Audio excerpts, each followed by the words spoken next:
How's it going, everyone, and welcome to another episode of No Excuses on VTWProductions.com with your favorite show hosts, Arstill. Fenurian. And Volacel, and we're here to bring you the latest news and commentary on the video games industry for the week. And as you can hear, Ari is barely awake because he'll tell you about that during his week, maybe, if he manages to stay awake that long. But first of all, don't adult folks, it's bad for you. If you'd like to get involved with the show, you can do so by sending us email at noexcusesvtw@gmail.com, or you can follow us on the Twitter at noexcusesvtw, or you can join us in our Discord server and chat with us live during the show or at any other time during the week. And you can most easily find access to that by going to vtwproductions.com and clicking on the No Excuses logo on any of our recent show posts. It should take you directly to our Discord, where you can, post terrible memes in any of our mini channels. Do the thing. Do the thing. Alright, so yeah, we're all going to be kind of a bit flat this week because we've all had rubbish weeks. So, on the stream today, I am playing a bit of Secret World Legends, the game that so thoroughly disappoints us. My condolences. This is your fault, by the way. Yeah, well, the thing is, it's sort of Blizzard's fault.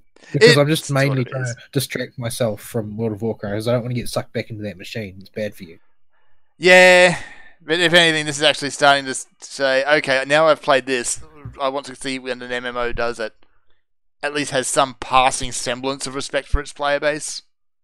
Yeah, and that's really the problem with that game, because the core elements of it are actually very good, like the story, investigation quests, all of those things are still good. Mm-hmm. It's just that they seem hell-bent on just being sanity-defyingly stupid when it comes to marketing. Do we just go back and play Skyforge instead? Okay, we could do that. It doesn't respect you very much, sure. But everything's shiny. Yeah, but they overturn the way it works every 5 minutes, so I have no idea if we'll be able to figure out how to play if we went back. Every time we go back to that game, they've completely overhauled everything. Yeah, hopefully they are eventually going to settle on how many currencies they have and what they are, rather than having 15 zillion different kinds. I wouldn't hold my breath. Ooh, that's a nice head slot item, which I can't use yet because reasons. Yay for level restricted items, I guess. So, well, might as well fold straight into my week with a little bit of Secret World Legends that I did.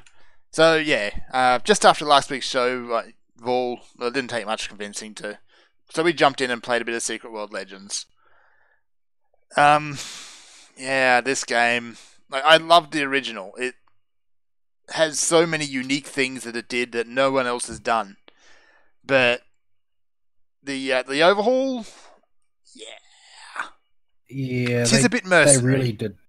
They burned it to the ground in favor of chasing the extra dollar that, since they can't market, nobody ever heard about it. So it was all a fruitless endeavor in the end. But it looks like a Blizzard style nerf across the board, pretty much. It was an ordeal, at least in part, to get through Polaris with a full group once upon a time. It was not hard content. No. It was like old school Wailing Caverns. It was possible to wipe in the old school Wailing Cavern. Yeah, there were lots of things that could go wrong.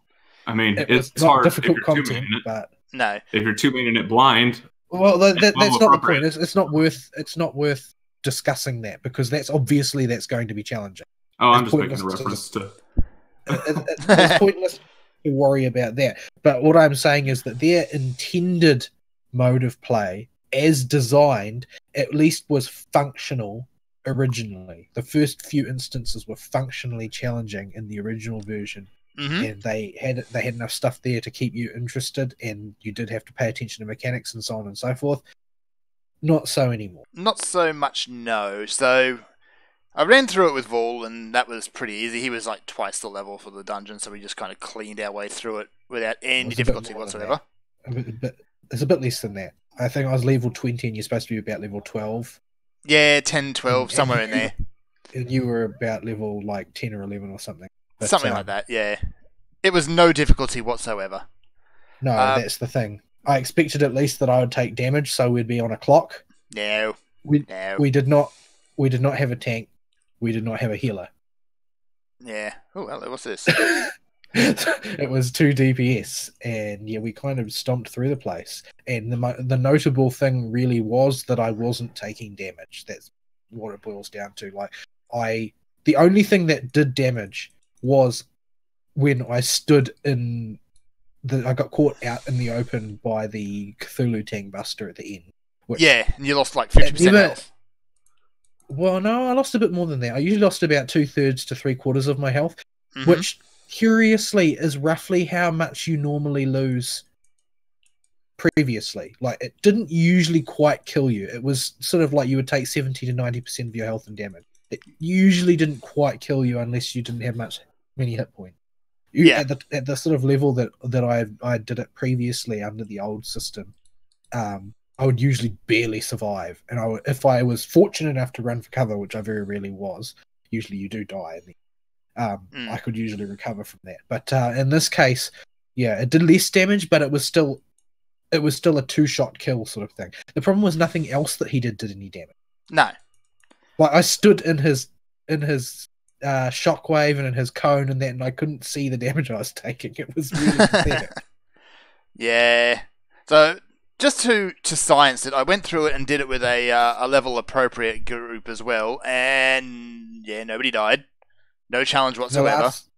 The last time I did it, level appropriate with a level appropriate group in this version of the game, I basically didn't do anything but run furiously after them. Yeah. Well, in this case, I was the one out the front. I had a guy who modelled his character after the Marvel Cinematic Thor, except in skin-tight lycra, and my eyes are still burning from it. But I don't know why. He even spoke like him. It's kind of weird. Gotta love them role players. But the third character was basically just dead weight. So, after that, I decided I was going to do a little bit of science. I didn't change my spec in any ways, because I'm currently playing as Hammers and Elemental. Hammers being a tank spec. Mostly I just put in one Socrated ability, one passive, and then just went into Polaris at level 13. And I came out the other side at level 14 and had soloed it. Yeah. Yeah.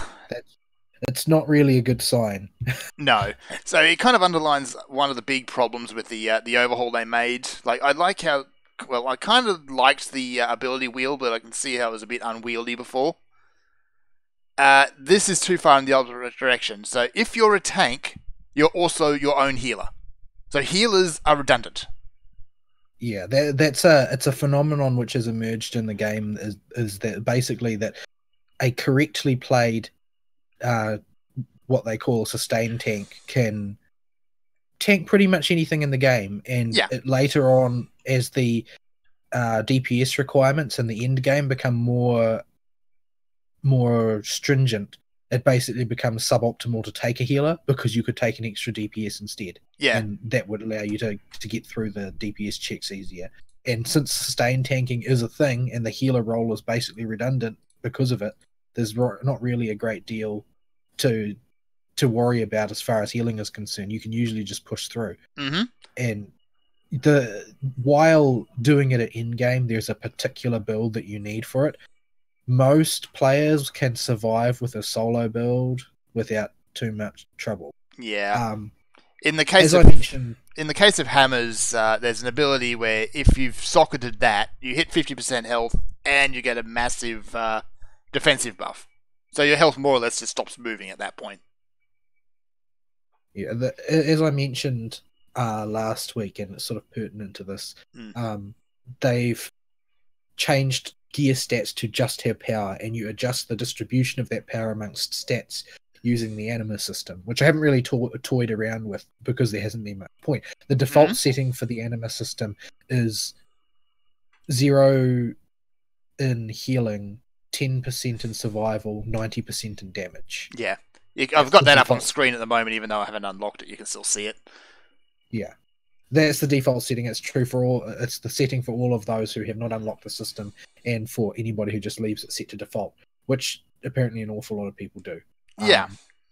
Because you don't need much in the way of survival Yep. Cranking it the last 10 notches in the direction of DPS is pretty much all that you do if you're going to be a DPS role at end game.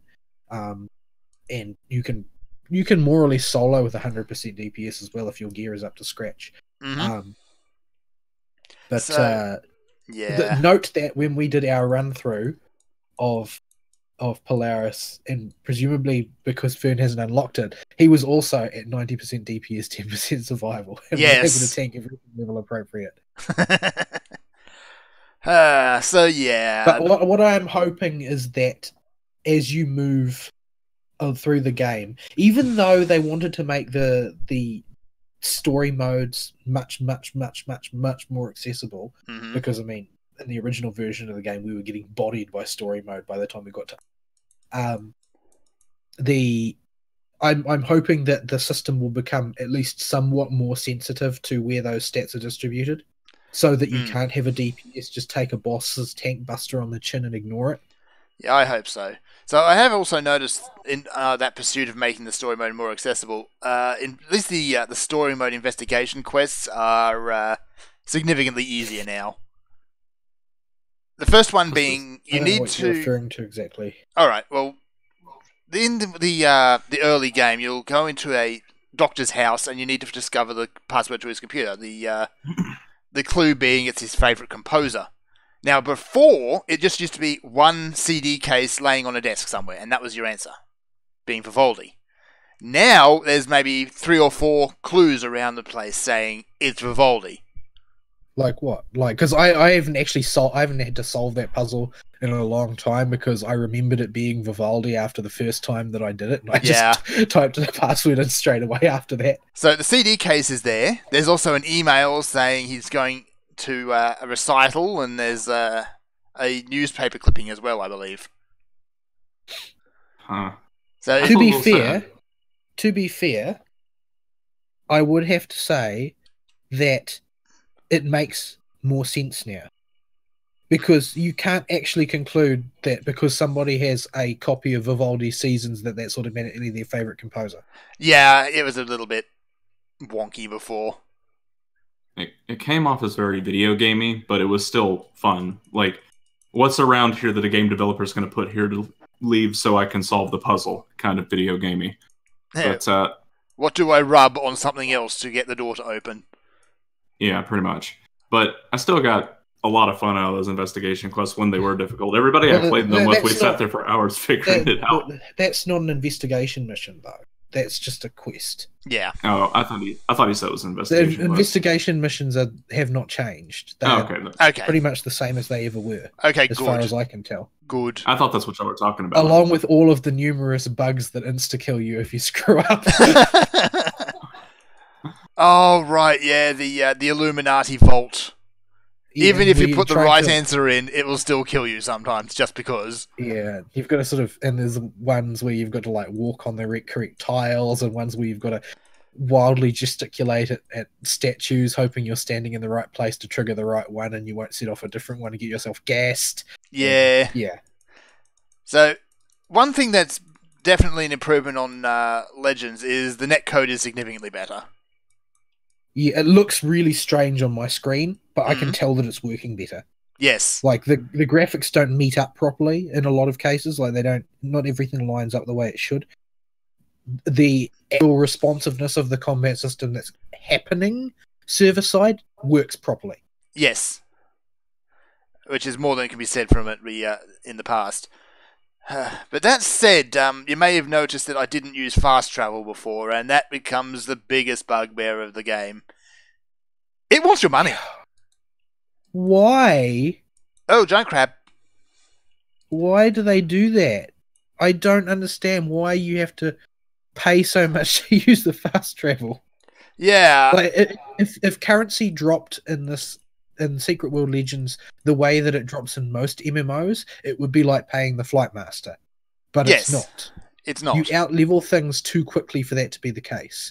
If all you ever did was the story missions, then your level would stay commensurate with where you're progressed to. And the amount of money that drops is scaled like EXP. Mm-hmm. So if I blow up a bunch of zombies at level 20, if I'm in level 20 and I go blow up a bunch of zombies in Kingsmith, I will just get like 4 units of currency. And you need like 100 to use the fast travel one time. And that's not get started on the death penalty. Yeah, the death penalty is even worse, but on the fast travel, the thing is, this is a game which encourages repeating of quests, but you can't practically repeat quests if you can't earn the currency to make it go quickly when you're in an older zone. No. So, yeah, basically, they're trying to burn the candle at both ends on that one. Yeah. So, yeah, the looks like there's still costumes and things and outfits you can earn through gameplay, but a lot of them are still hidden behind that paywall as well. Yeah. I haven't really been able to work that one out. Like, I'm not sure what appearances and stuff you can get through drops in gameplay and which ones you have to get through the system, the wardrobe system. I mean, like, you can buy various skins for marks of favor.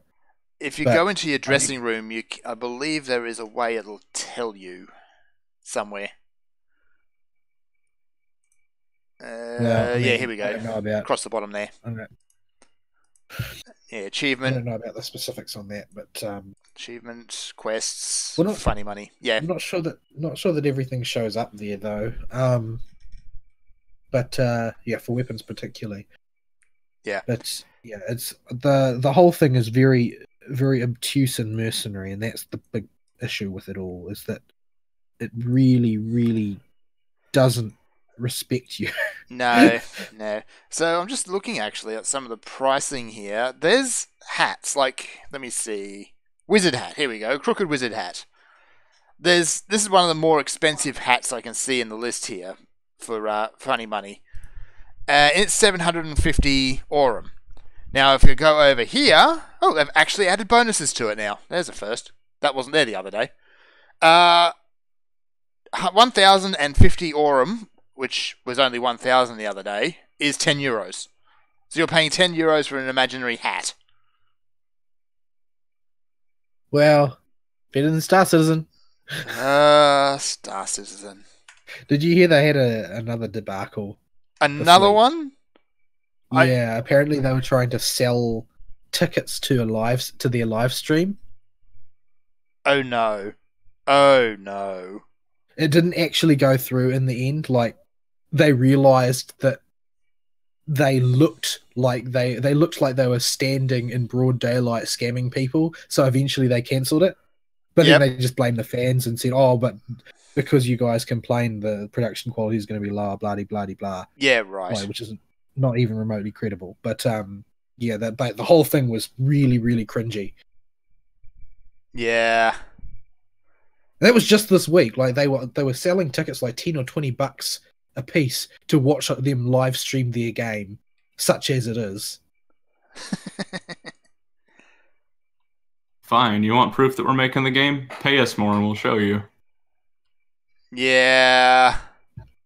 Like, super cringy and lacking in any kind of dignity. My goodness. Good grief, have they no shame?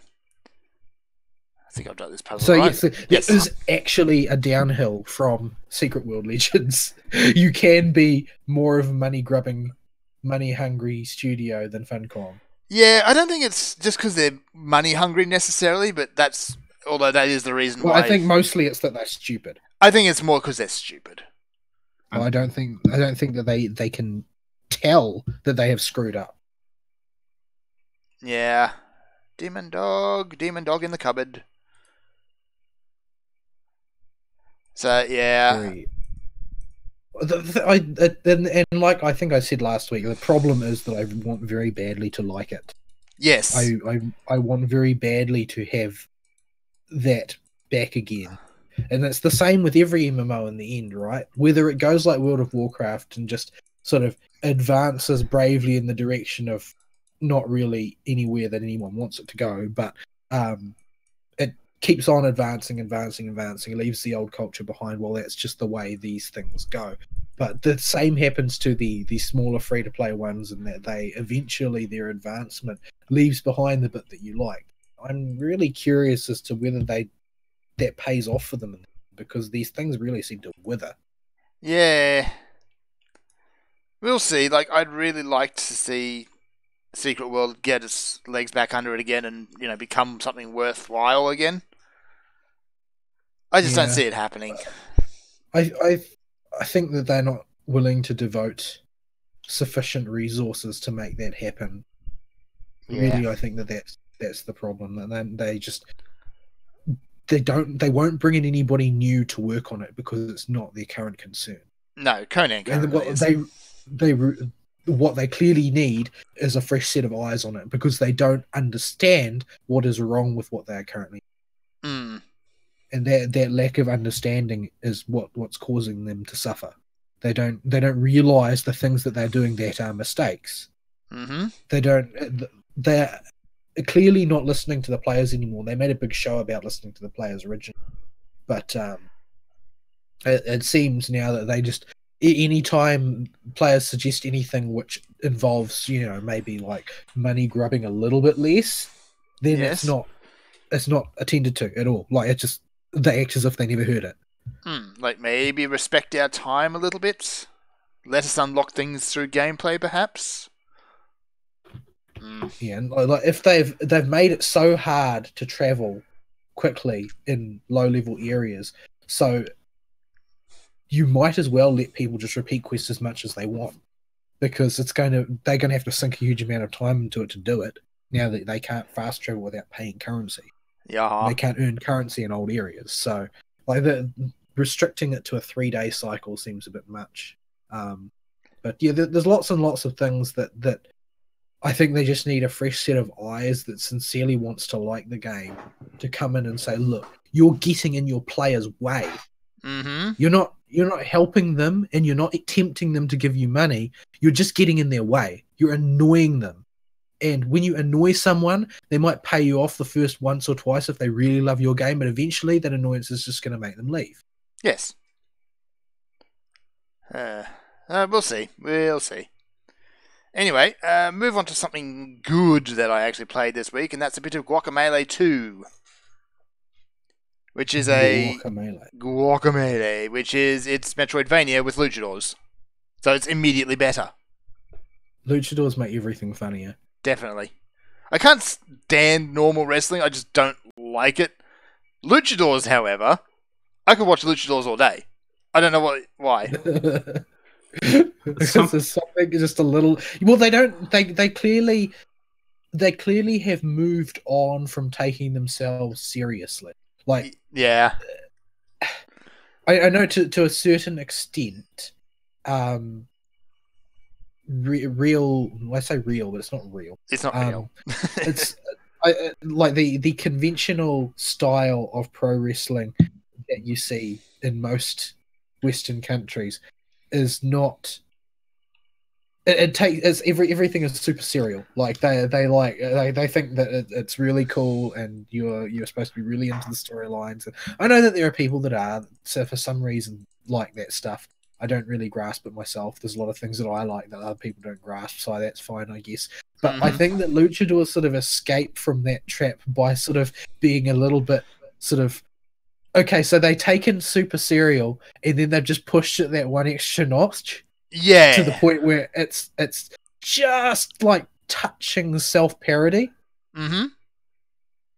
Maybe it's not like that. Maybe it doesn't. And maybe it only looks like that from the outside, and that from the inside they actually like really. Oh well, this is actually really serious. Like, we must protect the mask, sort of stuff.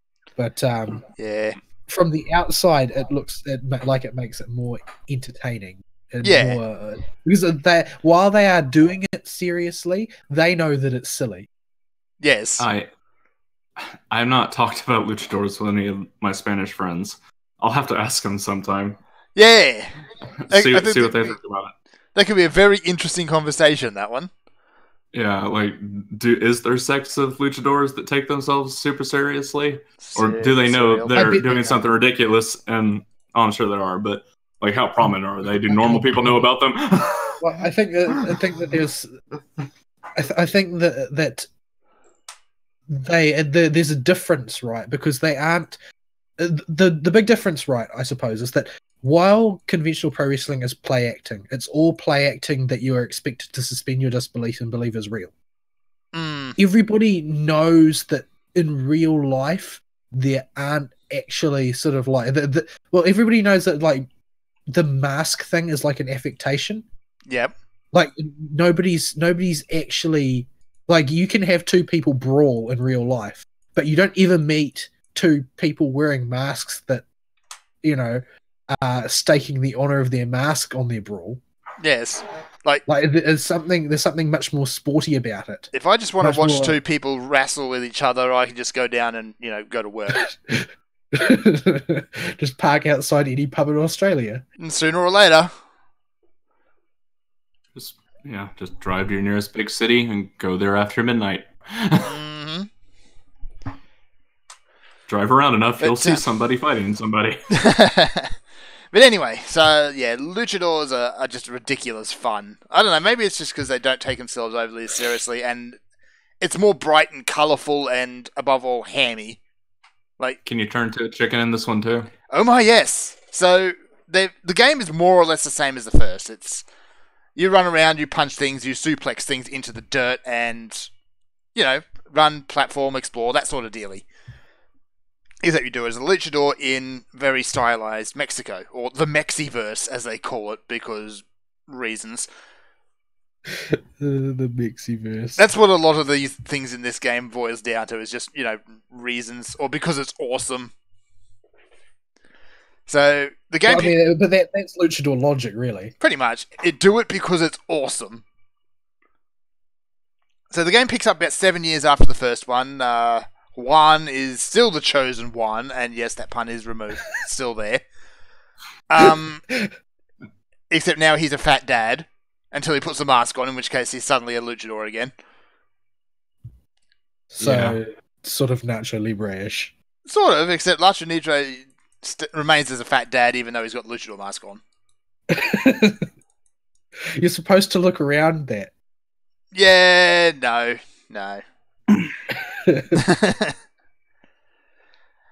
What's the hook this time? Last time it was Land of the Dead stuff. What are you doing this time? It's still Land of the Dead stuff. You still do the dimension hop between Land of the Living and Land of the Dead. This time, though, it's also time hopping, because even though you won in that timeline, that is the only timeline where you won and everybody lived except for the bad guy. And the bad guys, I should say. The rest of the team also died. Well, that's kind of grim. Yeah. So, you get the goat sage, Ue Chivo. Oh, good grief, it's giving me a cash and it's giving me a song and dance about it. Anyway, so yeah, you won. The goat sage from another dimension or another timeline comes through and says, okay, our timeline's gone to hell. I come from what's called the darkest timeline. Now you have to come and sort things out here. I see. Yeah. Obviously. So, you like the first game, do it again. More or less, yeah. Can you play as the combo character, the girl, instead of Juan the grappler? If you want. From the start, or do you have to unlock her? No, you can play as any character you want, or you have unlocked from the start. There's 4 characters unlocked right from the get-go. One's just, you know, generic, sassy villainess lady, the female luchador, and the goat sage. But they've also all got the same move pool. Yeah, because playing through the base game as Juan the first time through was way too easy. You could cheese every fight with his grapples. Yeah. Lady Grappler cheesing things with grapples is what a luchador does. That is very much what a luchador does. It made too many platforming challenges too easy. When you could just grab a dude, throw him, and reset your jump. Yeah. It doesn't reset your jump anymore, but while you're mid-grapple, you are invulnerable. Still? Yeah. At least don't give me time to aim the dude in the air, frozen. while I do a billion damage with this throw I'm winded up to do. Nah. At least make me get hit out of it. You are Luchador. The enemies respect you enough to at least let you finish your throw. And not get in the way. I guess. So that's part of the honor of the ring, isn't it? Exactly. Do not interfere with a throw. So the big change is largely the move pool is more or less the same. You still got your forward punch, your uppercut, and things like that.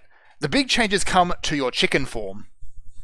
Do you start with all the upgrades from the past game, or No. do they? Okay, good. No. Because you should never start any exploration platform with a double jump. Yeah, they don't. I think they just kind of chalk it up to his fat dadness as to why he's lost them all at this point. Instead of, Samus stepping over a particularly moist vent or something. I don't know. You'd think that Samus would learn to stop slipping on a banana peel at the end of every game or whatever it is that she does. Pretty much. The way As she many loses her Metroid upgrades. titles- Actually, as many Metroid titles as there are, most of them are remakes of past ones. There's only really 3 games, and in one of them she has a pretty dang good excuse for why she can't use her stuff. Because her stuff's attacking her the whole time and got possessed by a monster. So she has to go get new stuff. Yes. Still one of the best Metroids, that one. Fusion, yeah. Yeah. Fusion's really good. And they never did finish that timeline, though. Samus flies away in a new ship, and that was the last you saw of it. Well, it was set far enough in the future where it could be a thing that happens, later on. Yeah. Anyway. But we don't have a consistent canon there anyway, so it doesn't matter. So, yeah, the Metroid thing's actually rather apt. In the previous Guacamelee, the chicken form was basically just the morph ball. You turn into a chicken and you could peck things and squeeze through gaps, but that was about it. It had a slow fall too, didn't it? Why? It did eventually get a slow fall as well. So this one, you get all those things and the slow fall, and you also get, rocket chicken and full attack combos, and you can grapple as a chicken. Because why not? I think Does there the was chicken have a mask? Chicken has a belt. I see. Chicken does not have a mask. Although there is a chicken priest with a pope hat. That's a thing. The game's weird. Yeah, the game is extremely weird. But it is a lot of fun, and it just kind of oozes ham and style. Yeah. Yeah. It was fun. I put it somewhere, not quite middle of the road, a little bit above it, but not too far above it for all of the exploration platforms I played. Yeah. I like how it uses the world switching mechanic, and the chicken form puzzles are actually pretty good. Admittedly, I'm finding the world switch mechanic in this one maybe getting a little bit tedious because almost every jumping puzzle involves, jump, dash Switch, punch, jump. switch, second jump, Yeah. air dodge, uppercut, land. Yeah. Jump, movement ability, switch worlds. Jump, movement ability, switch worlds. Yeah. Yeah. It's starting to get a little bit old, and I'm hoping they do change things up. Good grief, this game! Okay. What? I've just killed maybe 4 packs of enemies. I've gotten 4 caches. They're just going to sit in your inventory and wait for you to buy keys to unlock them. Yep. It's not like they even 3 contain caches. good stuff. That's the thing. I can get. Like, let me see. Most of the time, you just get a little bit of EXP, basically. There's an outfit. There's a pet. There's a mount in the elite or the legendary category. Then there's just weapons and distillates and rubbish at the end of that. So yeah, the stuff that people are going to want from this sort of thing, the high end, pets and the exclusive stuff, that's the high end rarest drop stuff. There's no common of those. Anyway, I'm going to finish my week up there because luchadors are awesome. All right. This game is not. It is very, very mercenary. I'm not going to re-download it to try it with y'all. There's Doesn't another sound one! like a good- It does not sound like a good time. It's the reason why it is not a good time is mainly because it keeps reminding you about what a good time it could be if it wasn't just being a jerk. Yeah. And it's now sending me into a forest which, from memory, is full of a carb. A carb? A carb. These things. The Akab are much easier now. Now that the netcode works. Do they still have that absurd chain aggro? Oh. A little bit, not as much if you're careful. But the main reason the chain aggro was a problem was two things.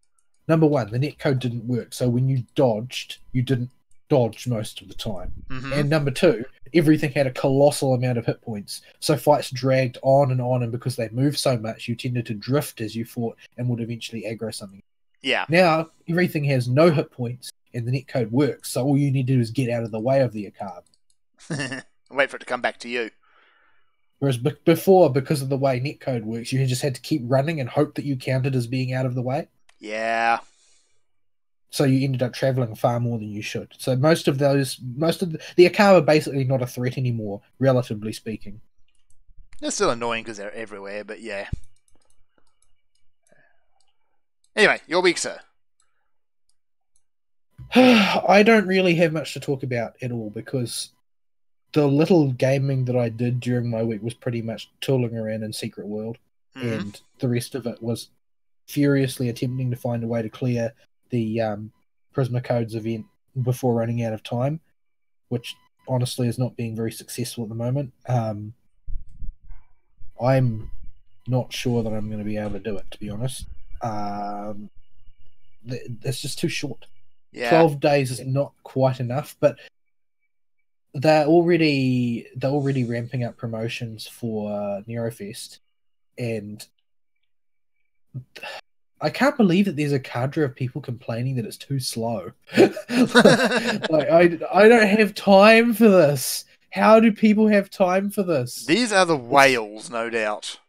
Yeah, like it takes like the reality is I know that there's a whole lot of people whose thing is to rock every mission in 3 turns, basically. Yeah. So the issue with that really is that for me, it is not 3 turns. It is a lot of turns to take down most of these things, and because it takes a lot of turns, I need to be very very careful, very well planned, and it takes me a long time to clear missions. So I don't understand how people are keeping up. Like, I can barely finish something and then take a breath, and then I have to launch straight into the next event because it's probably like that guy on my friends list who's got the level 5 Chloe. Can you say whale? No, Chloe's like my Chloe would be level 5 if I had put it in. Not Chloe. Sorry, Ilya. Oh, Ilya. Well, there are a lot of people like that who are willing to just wail until they get what they want. Yeah. But that doesn't always correspond to knowing how to play, and having powerful servants is a huge advantage, but it's not going to be enough by itself. You still need to have the right team comps, but having access to all the best team comps is worth a lot. At any rate, I'm still I spent the week furiously trying to find my way through the event, and I've cleared most of it. I've cleared the main arc. I've gotten my first, I think, 2 copies of Chloe. I've got all her Ascension mats. I'm just sort of trying to grind my way through the last part of the event. There's some stuff that's going to be really hard because I just don't have the right servants for it at all. Namely, anything that involves fighting lances is always really rough for me because I don't have a good saber that I can use for this event, since the only ones that are in the sort of necessary weight class are all the ladies, basically, for this, because they're the only ones that can benefit from this event. Craft essence is sufficiently to be advantageous. So you can take male servants as support, but you really can't use them as your attackers. So that effectively means, since I have no female sabers, I have no way of doing anything about lancers. So it makes things pretty rough. So I've been basically using Summer Martha as my proxy saber in most of those circumstances. The problem is that she's buster all the way, and some of these bosses are only vulnerable to arts. Yeah. So, yeah, it's kind of rough, and I'm not really sure exactly how I'm going to wrestle my way through some of this stuff. I've beaten Nursery Rhyme, Medea, Helena, Maeve, First Lady, and I've also beaten Phantom of the Opera and Edward Teach. Magical Gentleman Edward Teach. I've still got Ghidaray, Diarmid, and Testament to go, and those are going to be really, really, really rough. I'm not really sure what I'm going to do. Diarmid, at least as a Lancer, is weak to Buster, so I'll still be able to use Summer Martha there. Mm-hmm. It's going to be, I'm pretty much got to, because it's like the classics are the ones which you would typically use for that. So, you know, Artoria, Mordred, those sorts of ones are the ones that you would normally slot into that gap. Unfortunately, I just don't have access to it. Ghidaray is going to be rough. I don't have any applicable servants, really. Which Ghidaray is it? Ghidaray caster. Oh, fish eyes. Weak versus arts. So, yeah, like basically that fight is designed for using Chloe on. Mm-hmm. I guess. So I've got Summer Artoria who will do the job. She'll have to do the job. She's only a low level, but that has been enough so far. When I was fighting Phantom of the Opera, I was like, it's Phantom of the Opera is an assassin. I need casters. I don't have good offensive casters. You know what? Nursery Rhyme's only level 50, but I'll slot her in there and see what happens. She blew the crap out of him because I'd forgotten that Nursery Rhyme has an additional 50% because she's one of the bosses. Yep. So her attack stat is just like 50% higher than it would be normally. So the fact that she was a low level didn't matter.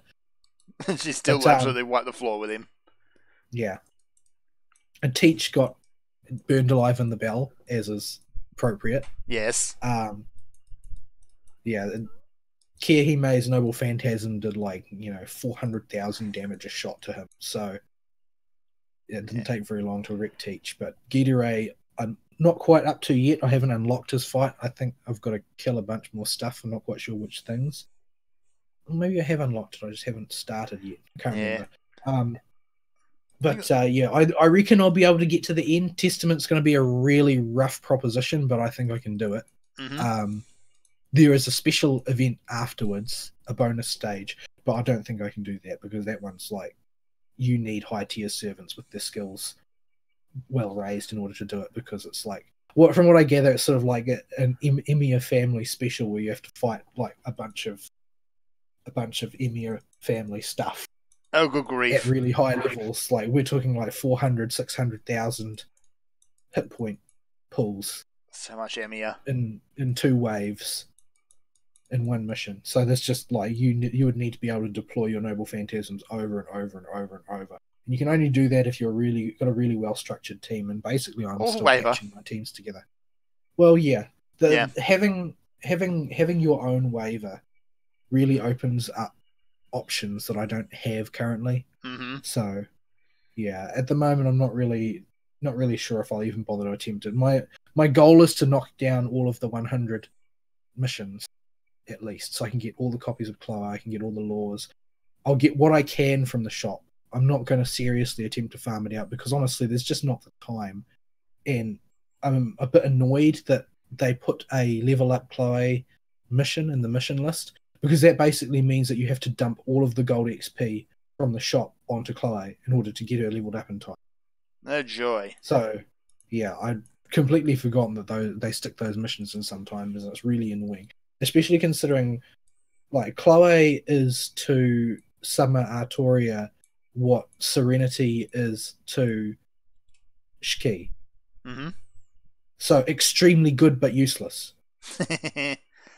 Yeah, I think at this point, with this event, if I can get the Ruby Collide, or Khalid, however you pronounce it, I'm going to leave it at that. If I can limit break that. Yeah, I don't know what the stats of that will be outside of the event. Yeah, I might have to look that up.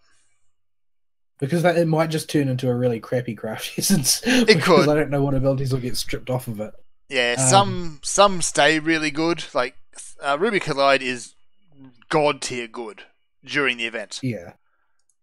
But yeah, I don't know how it's going to go afterwards. The sumo one stayed really, really good. It does. So that's continued to do work. I think it's still best in slot for Gene Alter. It's best in slot for a lot. Yeah. A lot of things. It's really, really powerful.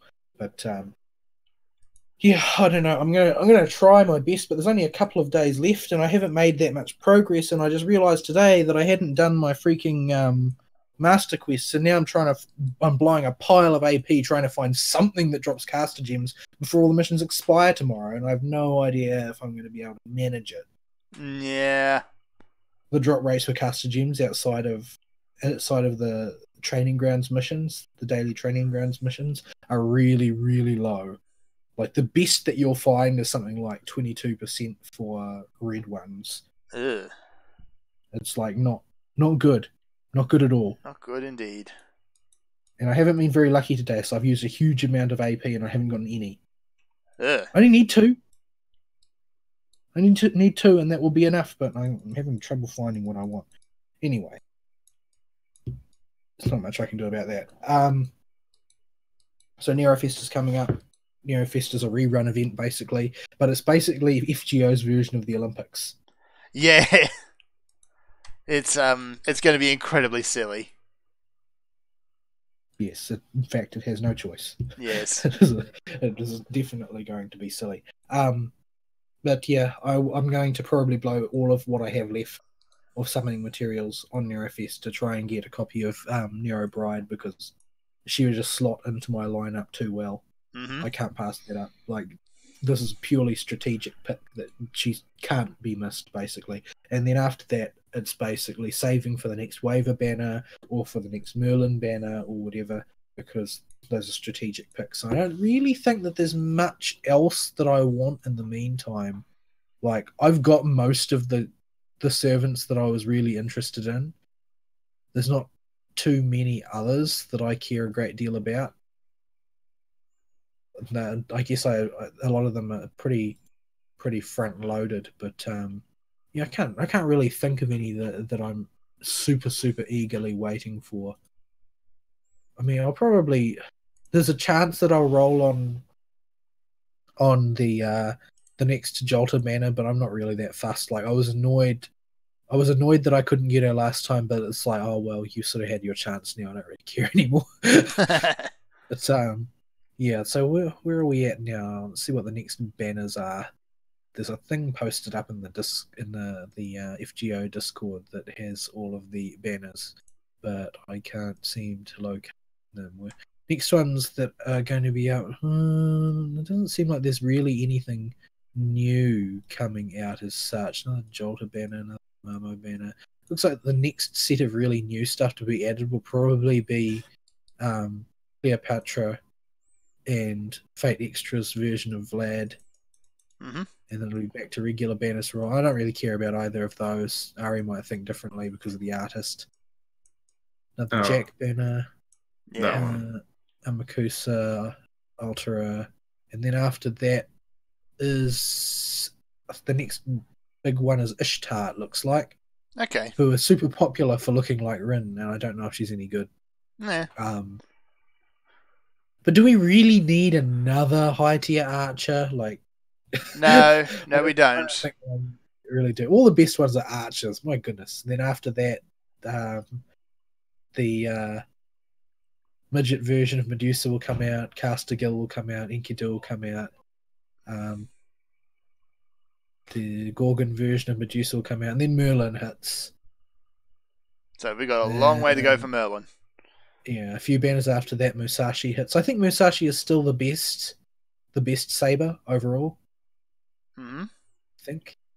And then after her is King Hassan, who is regarded as one of the most beardily awesome, overpowered assassins there are.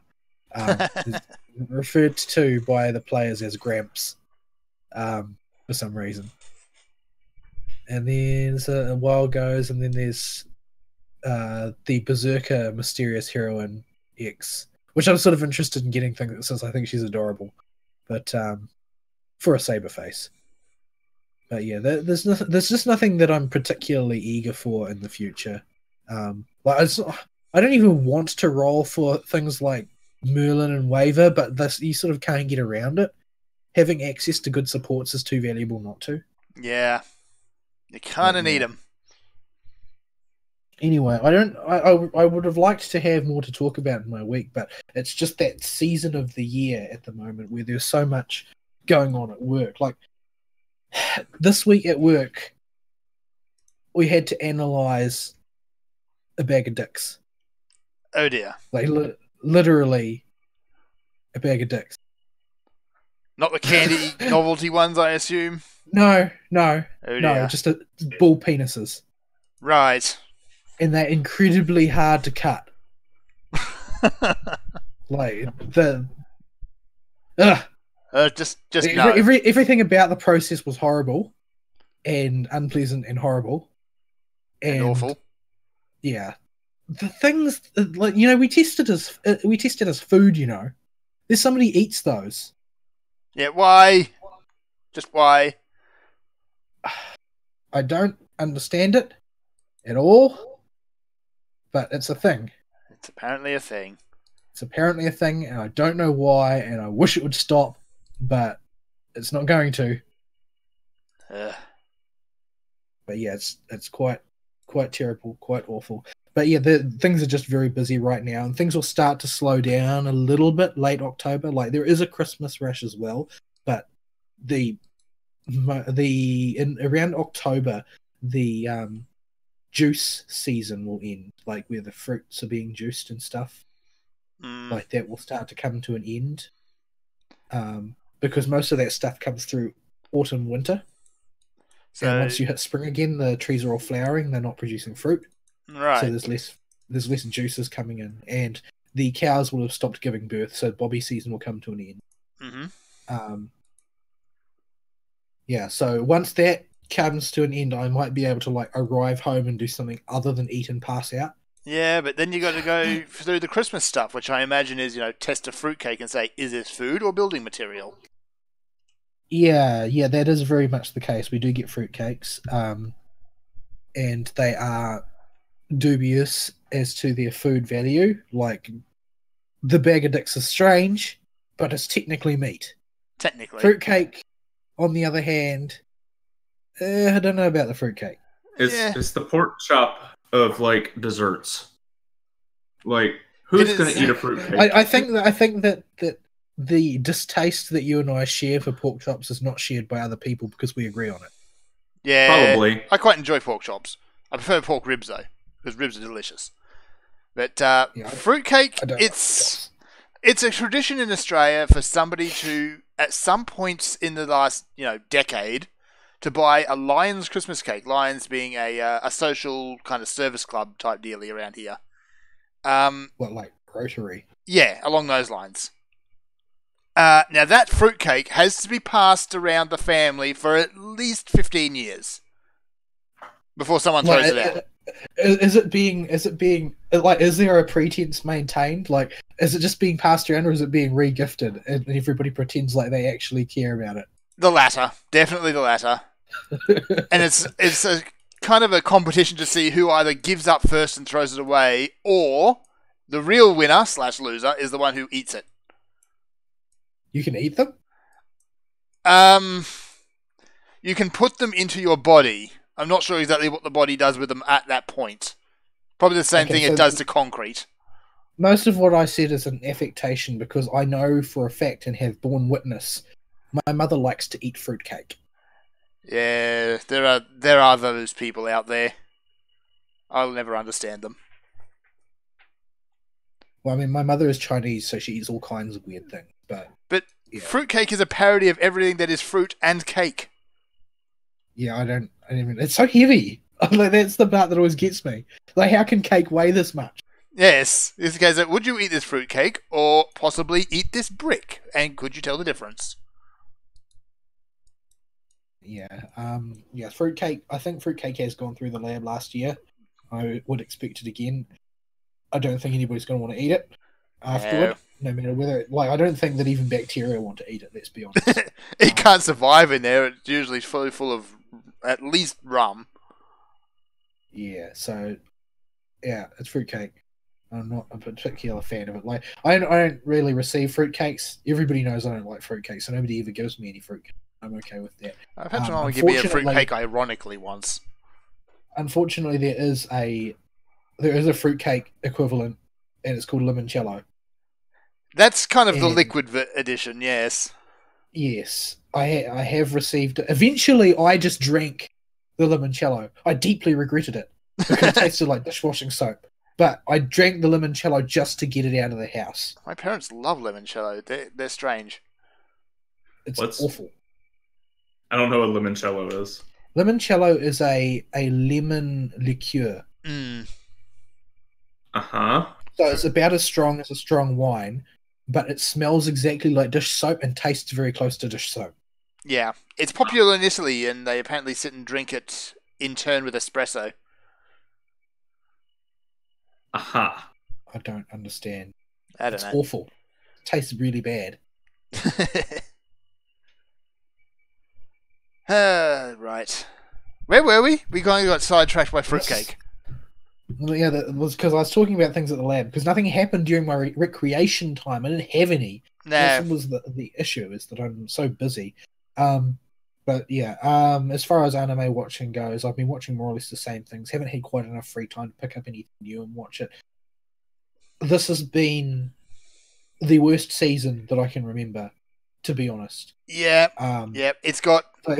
Well, what's worth watching? Cells at Work. That's about it. Yeah, normally a season that starts off really bad usually surprises me because one or two shows are rarely enough to be interesting. No. This season that hasn't happened. No. There are a couple that are okay.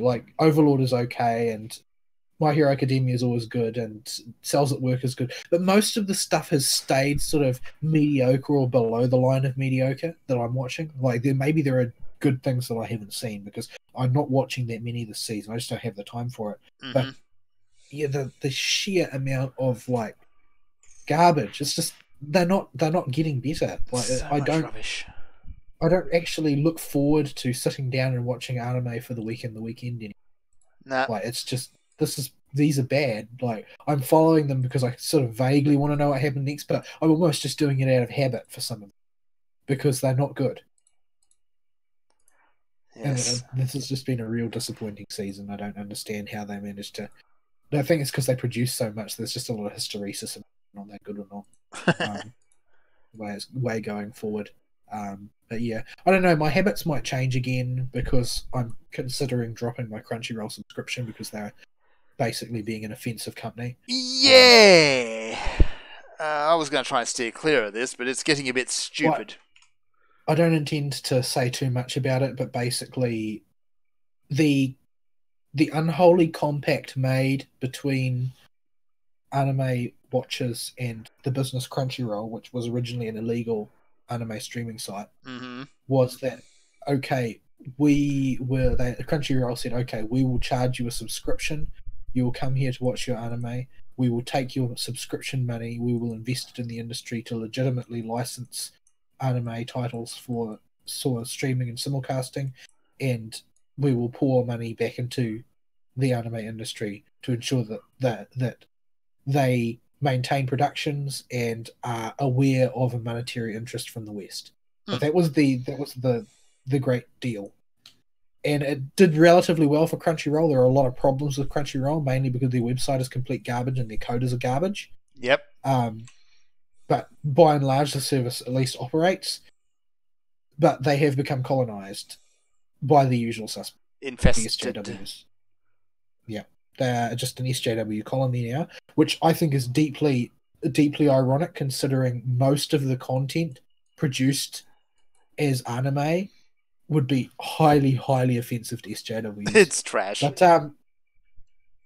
But what they have done is that they have taken a portion of the money that they receive, which had been earmarked for development of their own projects, and what people thought that meant was that they were going to, develop their marketing, develop their store, develop their code for their project being Crunchyroll. What they instead did was they gave it to an SJW studio. And I'm not saying SJW studio in the sense that, the studio has some SJWs in it. I'm saying that the studio's objective is to be cancerous social justice warriors. If you just look at the heaving ham beasts in charge of this project, my goodness. The director is an open misandrist. They look like planets with human features. And purple hair. They all have neon hair. They have the most hideous fat-framed glasses. All of them have, between any two you pick, there's about 7 chins. It's just they are horrifying parodies of human beings that you can't even make fun of because they look like what you would caricature. So their unhealthiness is sexy. You have to praise them for the fact that they have literally put themselves in a position where they'll probably die in the next 10-ish years from heart conditions of some kind. Well, that's why they're so eager for socialized healthcare, so they won't have to pay for them to be treated. So everybody else can do that. Anyway, this is not about me ragging on them for being fat. This is about me ragging on them for being industry cancer, because none of them have any talent in art whatsoever. Everything that they draw is what is being referred to as the CalArts style these days, in that it all looks like Steven Universe, basically. Mm-hmm. The thing is, Crunchyroll began promotions for this, and they had an article and they had a trailer. Nobody knows anything about the show other than its name, which is, I can't even remember. High Guardian Spice. Okay, it's called High Guardian Spice. Nobody knows anything about it other than there are 4 heroines and they go to a school to become heroes. Okay, so that's the plot. That's everything everybody knows about it, despite their intensive promotion and a lengthy article introducing it and a lengthy trailer. And do you know why? Because those things discuss exactly one thing, and that's diversity. Yes. All they talk about is, we've got this diverse studio, we've got a woman in charge, we've got diverse characters, diverse. That's all they say about it. Nobody knows anything about the show other than it looks hideously ugly and it's diverse, or the people that made it are, or something like that. They don't know what diverse means. It doesn't even matter if they do. I don't care. Nah. I don't care how diverse the people are that make it. I don't even care how diverse the characters are. I don't care about all that. I care if it's any good. Yeah. But on top of all of that, I don't even care if it's any good. I care if it's anime, and it's not. No. I don't go to Crunchyroll to get Steven Universe. I don't go to Crunchyroll to get a bad rip-off of Madoka or a bad rip-off of Little Witch Academia or any of that crap. I go to Crunchyroll to get anime. That was the deal. That was the deal everybody made with Crunchyroll. Mm-hmm. And that's the biggest criticism I've seen leveled at it. They would provide anime, and we would provide them with the money to keep doing that. Mm-hmm. That was the whole deal. And the thing is that this is the single most reckless maneuver that I've seen of these types, because when you see it in video games, you can sort of understand that they would do that because they can absorb a bit of damage because they still are providing a product. There are people that really, really, really, really, really like Battlefield. I don't know any personally, but there are people that do, and they will buy Battlefield. They don't care if it's political. They're going to avoid that part of the game like the plague anyway because it's single player and they don't believe in single player. They won't care that Battlefield 5 is a festering pile of nonsensical cancer because it's a Battlefield game. There's a certain amount of that, and that can keep them running, that can keep them sustained. In this case, their entire customer base is wholly composed of people who all know how to get every piece of content Crunchyroll supplies without paying a cent for it. And the only reason that they pay any money at all is a charitable impulse towards the industry. The only reason. They don't need to pay anything. They have means of acquiring that material, whether legitimate or illegitimate, which does not involve Crunchyroll in any way. Every single person using their service does not need to. So if you tick them off in any way, they'll go elsewhere and they won't even notice the loss. This is not like boycotts which fail because people need to sacrifice something, and sometimes they can't do that because they don't have a spine or they don't have principles or whatever, like the famous COD 2 boycott that didn't work because people weren't willing to go without COD, because guess what? There is one place you can get COD, and that's from the people that make COD. You don't need to go to Crunchyroll to get anime. So you can stage a boycott. Then people will have an extra, $6 a month in their pocket, and they'll have all their anime, and they'll know that they aren't giving money to SJWs. So yeah, in the end, everybody is threatening to cancel their sub. I have more or less decided that I'll cancel my sub if this project reaches completion, because it will mean that they weren't listening to anybody. They weren't listening to their customer base. They completely disregarded their customer base, and they think that their political agenda is strictly more important than their customer base, at which point that proves that they are not providing a service anymore. They are simply laundering money for a political end. And that will mean that I'll cancel my subscription. There's a high-pitched buzzing that's really, really loud coming through your mic, like it's got some kind of connection issue. I'll wiggle the USB cord of it. But yeah, the thing I did not know about this, I heard about it going on in my periphery, but in general, I stopped using Crunchyroll a long time ago outside of on my phone because their player is terrible.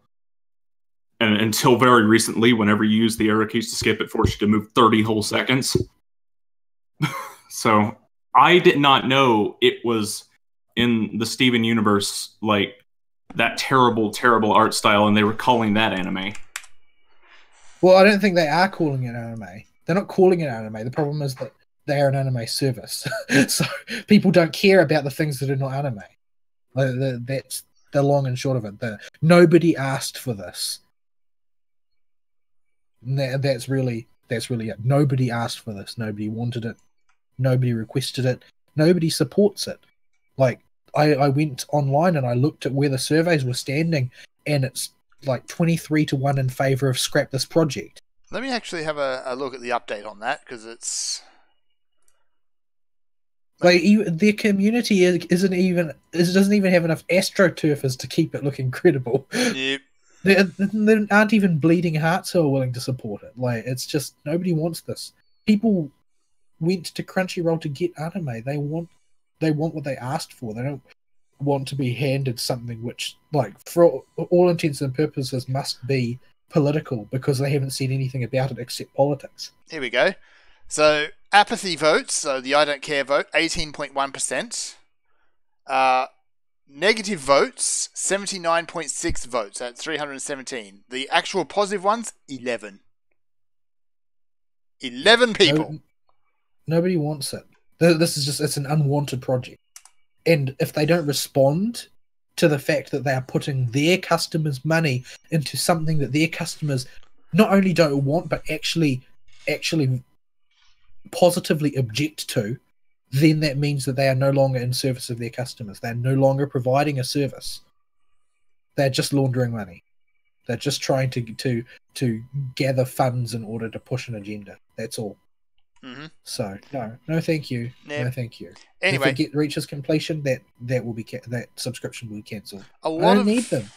A lot of stuff I've seen, the main posts have seemed to have vanished at the moment, or at least been buried.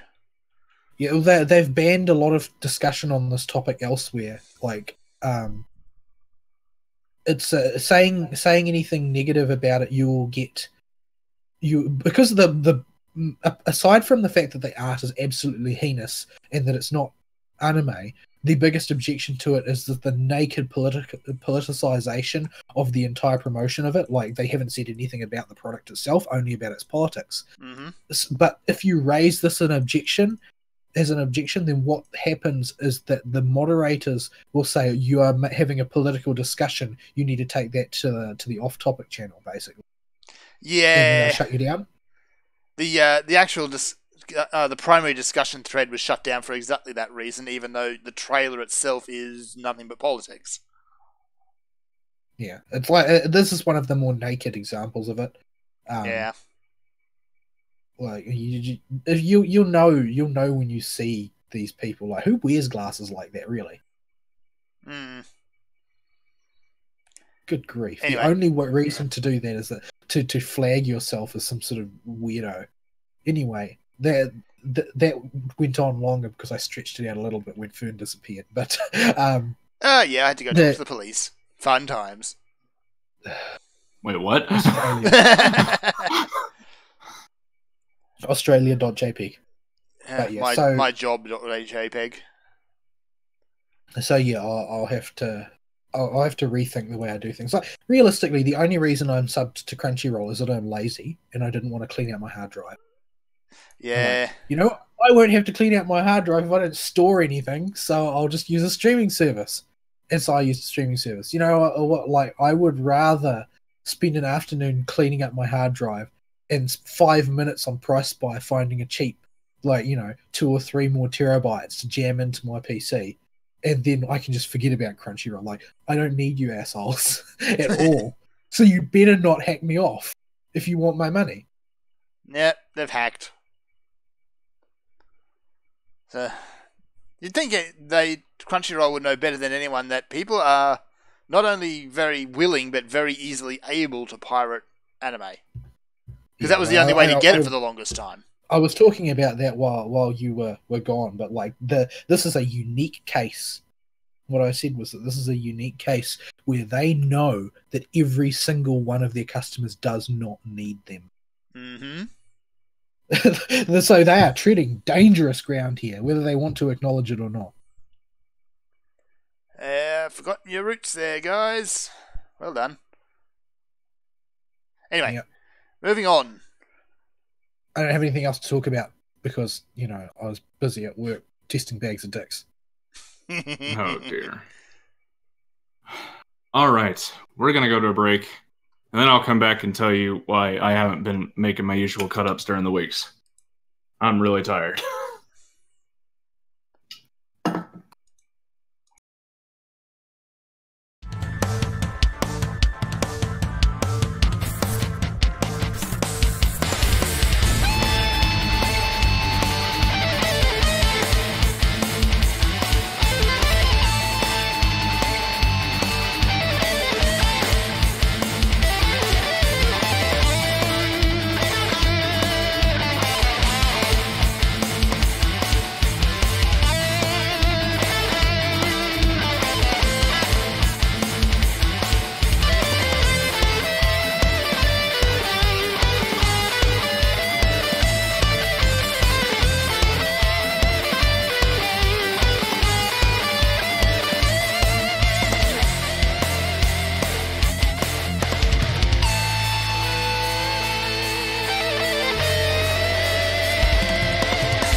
And we're back. I didn't even plan that yawn at the start of it. That was a good effect. Oh dear. Professionalism? Not professional. Dear you. Oh dear. So, we were at Vols Week. I don't really have much more to talk about. I really, really want to get back to doing more gaming sometime very soon, but I think that it's going to be dependent on sort of way to Dumb luck. work. This season has to come to an end. Like there were actually periods last year where I had little to do, but apparently that time has gone. And they keep talking about how they're going to bring in even more work, not about how they're going to give us the staff to do it, but they'll keep talking about how they're going to bring in more work. So yeah, I'm always in a state of torn between, you know, telling them to fix it and just wanting to let everything fall apart so that they can deal with the fallout of their negligence. Yeah. I don't know which is more satisfying. If you really didn't care and if you kind of wanted out of there, standing back and watching things burn would probably be the way to go. But at this I point, would like to leave at some point, but Yeah. I don't know when or where to necessarily. Like this job is mostly about collecting the capital to be free to find a job elsewhere, because, you know, if moving to another country is going to be a prospect, you need money in the bank to do that. So generally a lot of it. yeah. Oh well, at least you've got a secure position. I don't have a secure position. They could sack me tomorrow. Yeah, they could. I'm casual contract, bro. Yep. Bad for you. Bad for you. Bad for everyone. Yeah, but they're scared to take on permanent staff except when nepotism demands it.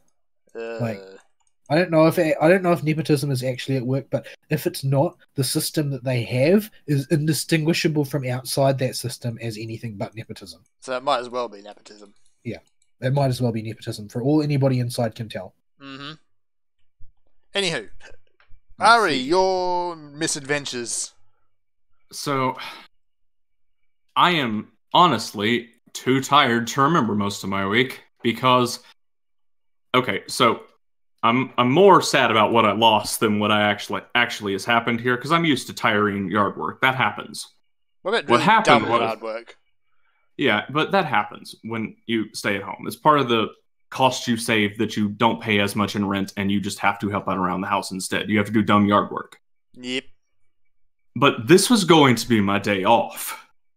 Yesterday was, rather. What actually wound up happening was the day before my day off, as I'm coming in around 6 o'clock from work, my dad stops me and he goes, this was Wednesday night. He goes, "Oh, so just so you know, Friday, I'm going to need you, since you're home that day, to help me pull a tree out of the back and move it closer to the porch so we can have some shade up there. And that's going to take all day." And I figure since we're both off work that day, we can do it that day. I'm like, okay. And so what he actually means by this is, for those that don't know, my dad has a bunk shoulder and knee. He cannot do heavy lifting and digging and stuff for very long. And he doesn't have full range of motion, so he can't hit things as hard as he used to with stuff like picks and hatchets, because he can't pick them all the way up. So that means I have to do it. As the only person over 180 pounds that can actually lift those tools. Never mind that I am still nerd size, and that means my strength might be a 10. I may not take a penalty, but it certainly ain't getting any buffs. Like, it's at a point where I don't lose points like most nerds do, that just don't do any physical activity. But I am not by any means strong.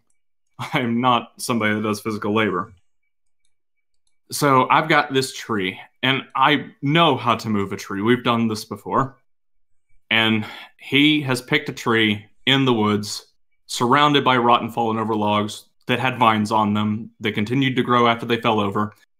And I have to cut through all of them, on top of those dead trees' roots and their stumps, and get this thing out of here. Yay.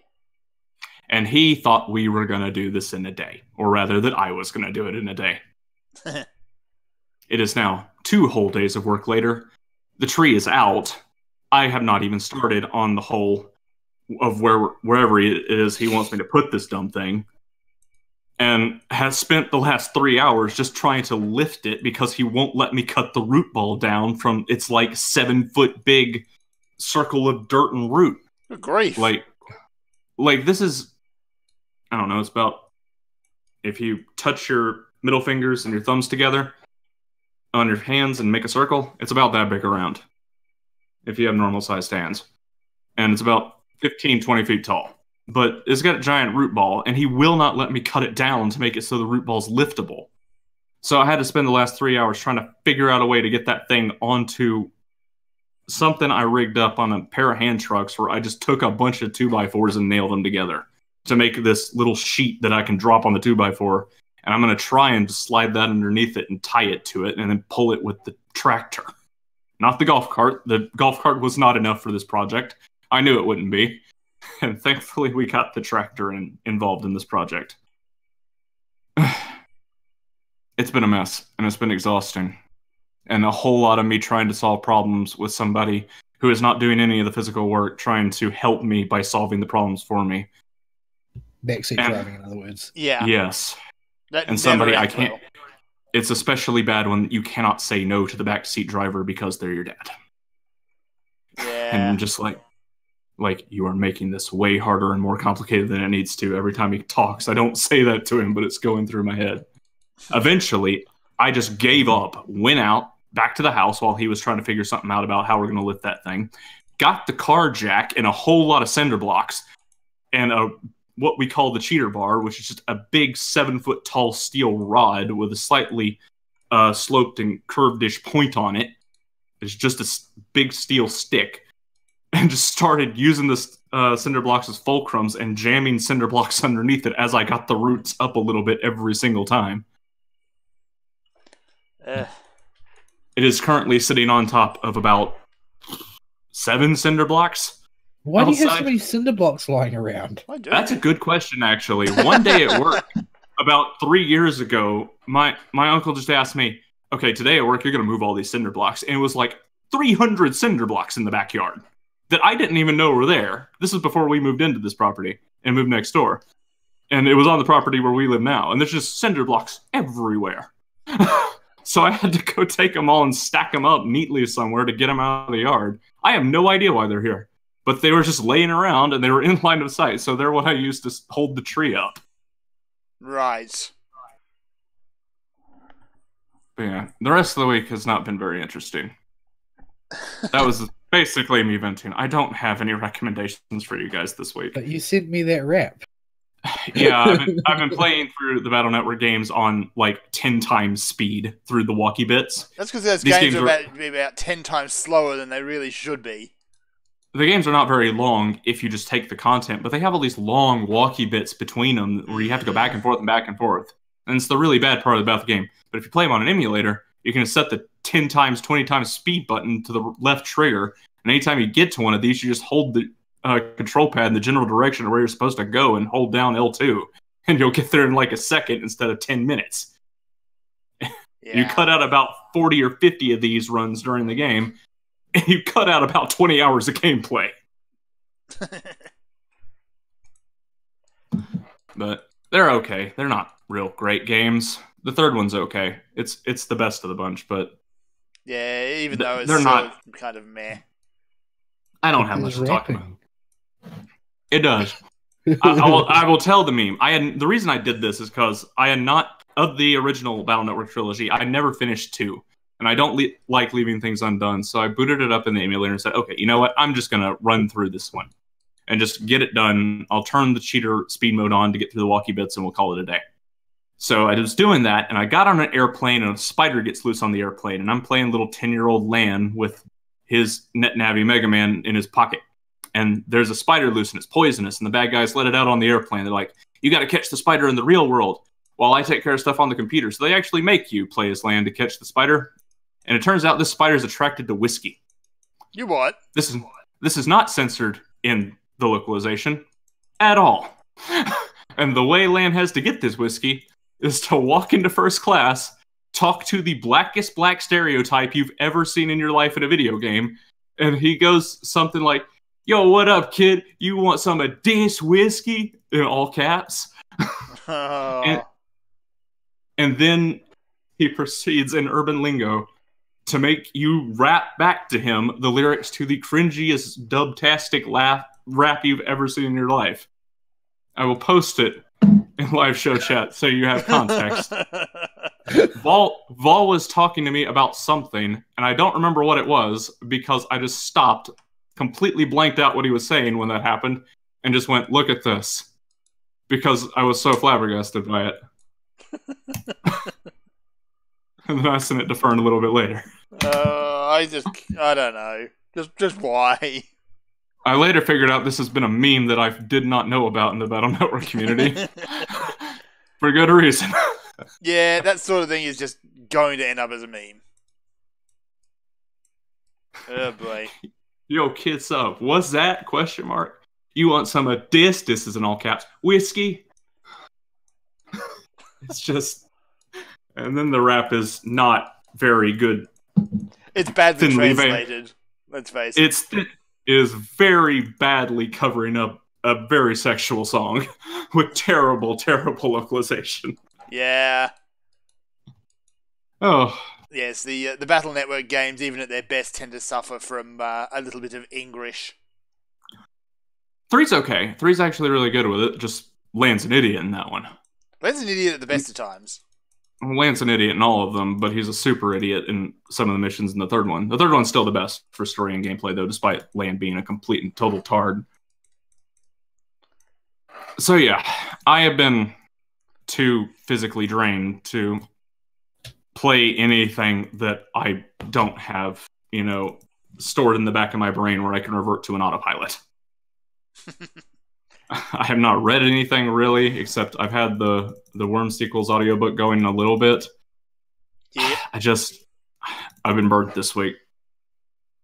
I was planning on doing some stuff Friday to bring back and recommend to y'all, but I got nothing. Nah, join the club, sir. There's a lot of that going around. I mean, don't. The reality is that we are not e-celebs. We do not get paid to play video all day. So we have to go and be adults in the real world, unfortunately. All of you, I presume, are unfortunate enough to have to. So, yeah, we have these weeks where we just come home feeling dead. Yeah. And we don't get much done. Especially around this time of year. It seems to happen to all three of us at the same time a lot. 6.5-day work week. Yay! I got two... For all of you out there, there are two very important suggestions I have for you if you have not chosen to adult yet. Number one, don't. It's bad for you and it makes you feel terrible. Number two, if you must adult for some reason, I'm sorry, but just get really good at translating everything you've ever learned in life from anywhere, including random Wikipedia articles, into ways to practically solve problems. Because there is no instruction booklet for every random problem that's going to pop up every day and make adulting. Oh boy, yeah. TV is not a good guide for that, by the way. Oh, just look at the stats. Everyone who has ever been an adult has died. You have a point. This is true. There was one case in the Middle East about 2,000 years ago, but he even died for a little bit. He died twice. No, he only died once. But anyway, yeah, that's my week for what it's worth. I don't have anything. It's just been one of those weeks, folks. And I'm so physically tired, I'm loopy. I'm not even fully awake. I've fallen asleep for like 30 seconds twice already during the show. Oh dear. They're out of my control. I'm holding my eyes open to stay awake. Not good. Not good. All right. But I'm here. Don't never miss no gig. If I'm not, if I'm actually physically here and able to drag myself to the computer anyway. Yeah. All right. We should probably talk about some news, even though we've already ranted about. What are you doing? I'm dropping stuff because I'm too tired to see what's under my desk. Continue. Okay. Yeah. So we should talk some news. There's some stuff that happened. Is it? Well, no, not really. No. All right. We can start with the most obvious one, I suppose. We got the next round of PS Plus freebies. Right, freebies. Freebies. Well, yes. God of War 3 doesn't seem to be free yet. No, the September freebies aren't up just yet. They've done a promo though, where the big headline freebie, Destiny 2, is free a week in advance. Oh, is that why? That's why. Okay, so Destiny 2 or Destiny 1.5 or whatever is Disappointment Redux is free this now. month, and so I decided, I'm at least going to see how big it is. So it came up as 61 gigabytes in one place where I looked at it, and 74 gigabytes in another place I looked at it. But yeah, I did download it. So maybe when I'm finished being disappointed by Secret World, I will be disappointed by Destiny for a little bit, just to see what it's like. Probably disappointing. I join you, but I don't really have the time. And frankly, I'd rather spend it on doing something enjoyable. It's still MMO hype season. I'm staying clear away from anything that's even been called an MMO, whether it is or not. Have your real life personages still been pressuring you to go back to World of Warcraft? Mine have. The last week I've got some stray mentions of WoW, but nobody's outright asked me. Yeah. At least at the moment I can hide behind I don't have time. Well, we don't have time anymore is the thing. Yep. Like, I don't know if any of us could raid with our schedules right now. My schedule it makes it completely impossible. Yeah, like... Yeah. Anywho. So yeah. Don't. Destiny 2. It's an MMO despite what they claim. It's still an MMO. I fail to see in what way it is not an MMO. Likewise. They can claim all they like that it's not an MMO. It's still an MMO. The other big freebie, is God of War 3, the remaster version. God of War 3 was excellent. Because I didn't really play them. Even if Kratos is, dumb and angry, but that's kind of what Kratos does. I'm about to say, so he's Kratos? He's basically Kratos. You know who we're talking about, right? Yeah, this is Kratos before he grew a beard and decided to become a fat dad. Yeah, before the dad of war. Yes. If you still want more, on all three consoles, the PS3, the PS4, and the Vita, you can get Another World, the 20th Anniversary Edition. If you did not play this sometime in the last, good grief, nearly 30 years now, I'm not sure why you get really excited by this now. It's a great game. Hasn't really aged well, but it's still a great game. Isn't there supposed to be a VR one each month? VR? Yes, there is Here They Lie on the PSVR. I don't know anything about it. Yeah, nobody knows anything about any of those. No. Because, frankly, not very many people play them, because most of them aren't very good. Like, I still don't really play VR games with my PlayStation VR. Uses a glorified TV/cinema. Well, it's a really big screen. Yes. From that point of view. If you're, of course, there are some people who just hate putting stuff on their heads, but I've still continued to get good use out of it. Yeah, this elevator is broken. Oh, no, it's a magical teleporting elevator. Never mind. I see. We also get, for the PlayStation 3 and the PS4, Cube Director's Cut. Cube is a puzzle platformer type game. You've seen it all before on this one. Another one. Sparkle 2 on the PS3, the PS4, and the Vita. Don't know anything about that one either. And there's not a whole lot of information about it. I'm guessing that's the quirky indie one, which is obligatory. And Foul Play, which is a kind of trivia type game. Does it involve chickens? No. Disappointing lack of an opportunity. Yeah. So that's that. If you want Destiny 2, it's a great month. If you don't want Destiny 2, it's a bit underwhelming. Yeah. Well, God, you see, God of War 3 was good. There are God. still people like me who haven't played it, so. True. I've played it through maybe 4 times now, so I don't need to go to it again. Was that good, huh? Eh. There aren't many games that I bother to play through 4 times. Yeah, like the games that I play through that many times, I talk about all the time on the show. At that point, like the first time it was really good, the second time it was pretty good, the third time I was bored and didn't have anything else to play, and the fourth was, I think it was just to see what the remaster was like.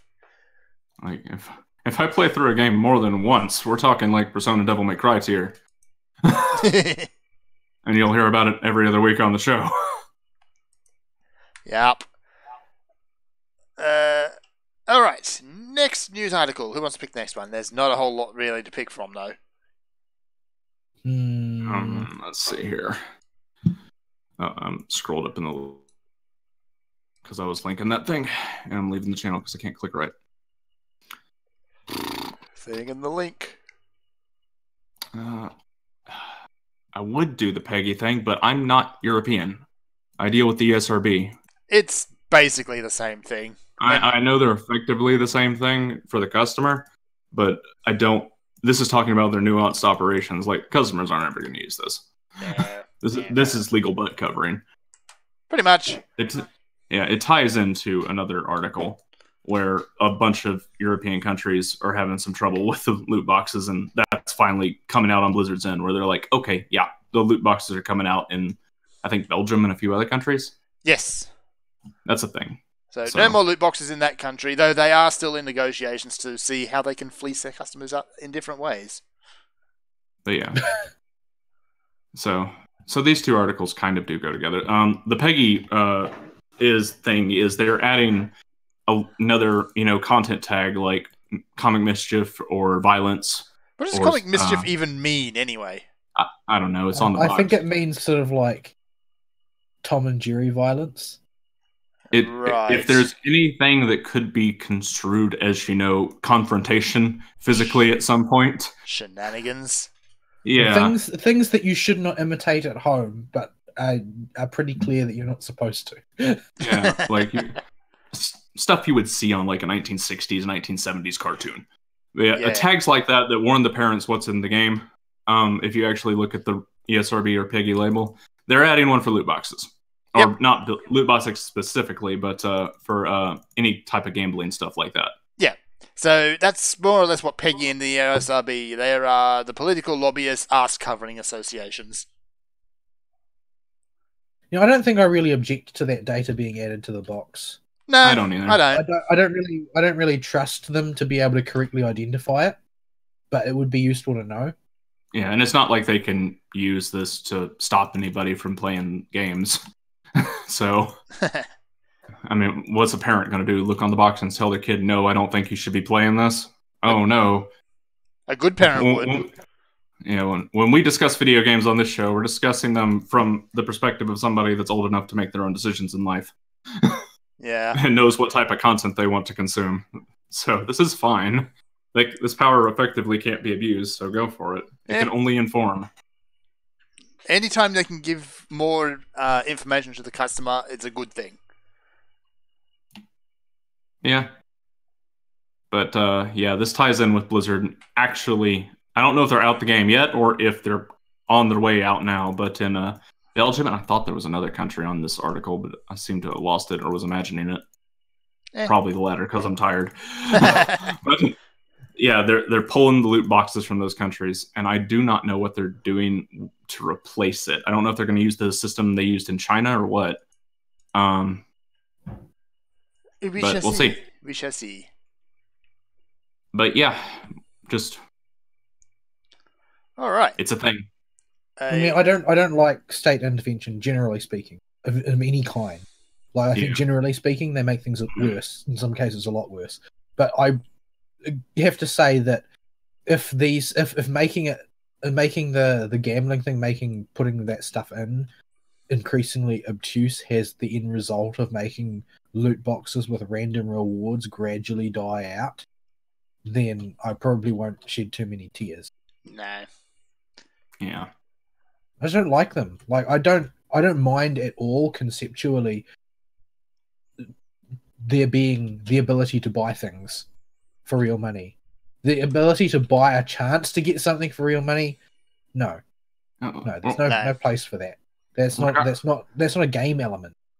Yeah, regardless of what word salad or minutia you use to try and justify it, you've bought the video game. In ye olden days, this used to mean the video game was yours and the content was yours. You did not have to pay further money to use the content that's somewhere on the disc you bought. Yeah. Like, there might be a random chance to get to that content, but it didn't cost you any more money. Like, you could just do it in-game in a reasonable amount of time compared to what, we have to go through today. Yeah. Anywho. This is just an old school mindset. You can't own stuff anymore. Oh, boy. Oh, dear. You pick the next one.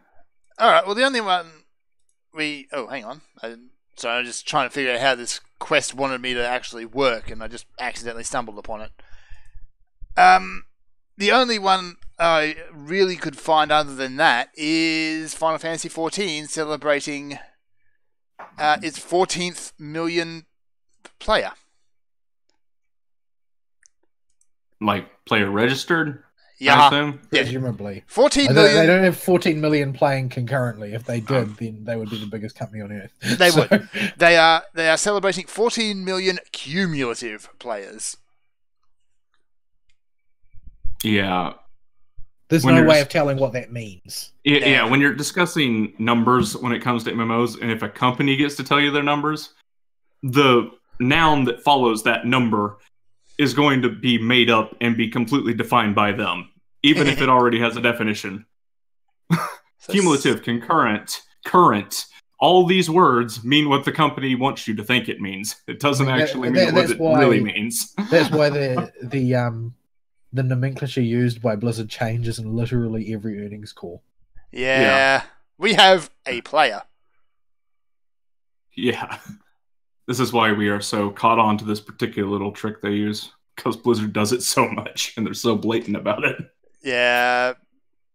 Back from playing WoW in the day, anytime Blizzard says anything, doubt it.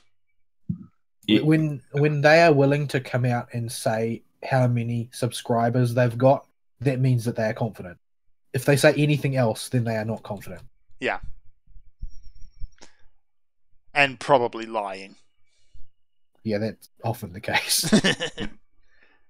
How you can tell Blizzard's lying? They're talking. Yep. Well, I mean, they admitted fault the other day. So, anyway, to celebrate, the troll himself, Yoshida, is holding a 14-hour live stream with guests and things as they do recaps and summaries and whatnot of the game. Please look forward to it. And they're also doing a fan-favorite music poll. I can already tell you now, the winner is Titan. By the way, just saying. Titan's the best. It might not be Titan. It might be Sephiroth. Yeah, it could be Sephiroth. Titan's probably got more fans though because it's older. So. Yeah, or the Sentai boss out of Alexandra. I can never remember what it's called. Brute Justice or something like that. Something like that. Yeah. Even its music is a ridiculous mashup. So yeah, that's a good thing. So I guess congratulations on for that rather arbitrary milestone.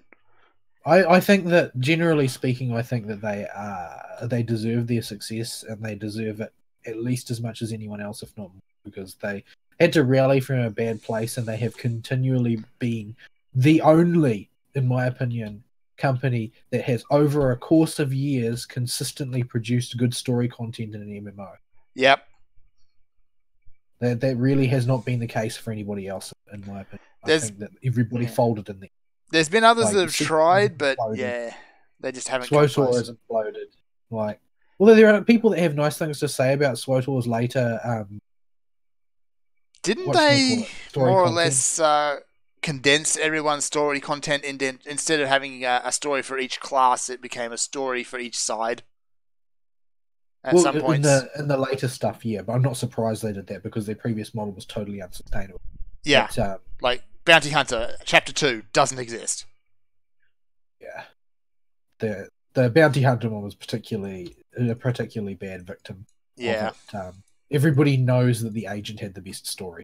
Nobody even bothers to argue that one. But yeah, Bounty Hunter had some of the best lines, though. I'll give it that. It had some good lines. I think I'm the only person who really, really liked the Warrior storyline. Like, I don't think anybody else in the world did, because it was basically you go around and you be a thug at everybody. The Inquisitor one was just weird. But anyway, yeah, the amongst MMOs that have had that, we're going to do story and we're going to do it right, sort of tack. Final Fantasy is the only one that's continued to do it. They have. It's true they've leaned heavily on cutscenes and so forth, but I mean they've just done a really good job. Like they make you interested in character in a way that others don't. Like there are still like stuff that I won't spoil because Fern hasn't played it, and I hope he will someday. Like, you know, real emotional moments happen, and there are characters that you learn to love to hate, and then eventually you sort of like gradually, grudgingly develop a little bit of sympathy as things go pear-shaped for them and things like that. Like there's just a lot about the way they write their stories is compelling, and they make you feel more like a person in that world than any other MMO bothers to do. Yes. Granted, you're still a silent mute dope, but you're still a character. Well, yeah, and you often end up when you do get lines, they are hilarious. It's just a pity they aren't voiced. Yeah. But, yeah, I think that they've done a really good job, and the game is certainly not without its faults, but generally speaking, it looks fabulous. It sounds fabulous. The writing is good. The graphics are pretty decent considering how old it is. Like, there's a lot of things about it that are just really good. So I think it deserves the success that it's gotten. No, definitely. Okay, what next? Anything else? I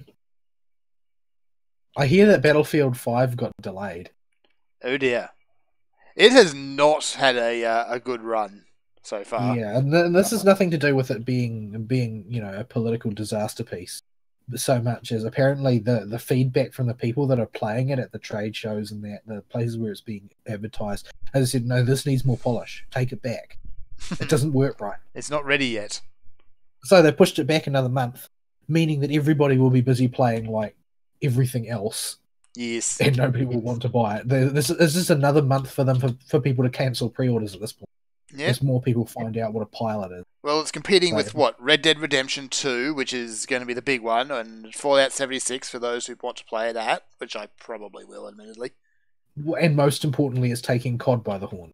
Yep. Again. And it's doing it from a really, really bad PR standpoint as well. Like people have faith that, you know, COD isn't going to try and tell them that there were frontline female amputees in the Second World War with robot arms. Well, I said amputee. Yeah, but I think it's worth pointing out she's got a robot arm in World War II.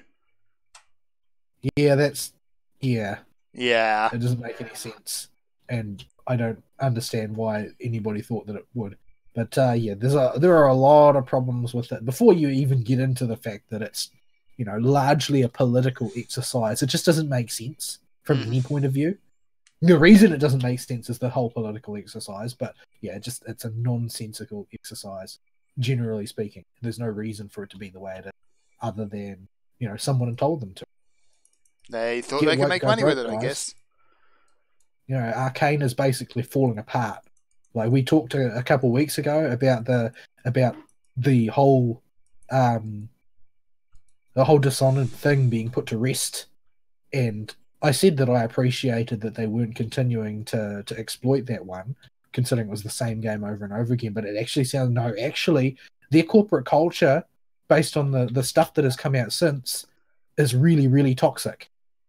Because they've got SJWs that have emerged into key positions and have basically toxified the work environment. Production has ground to a halt.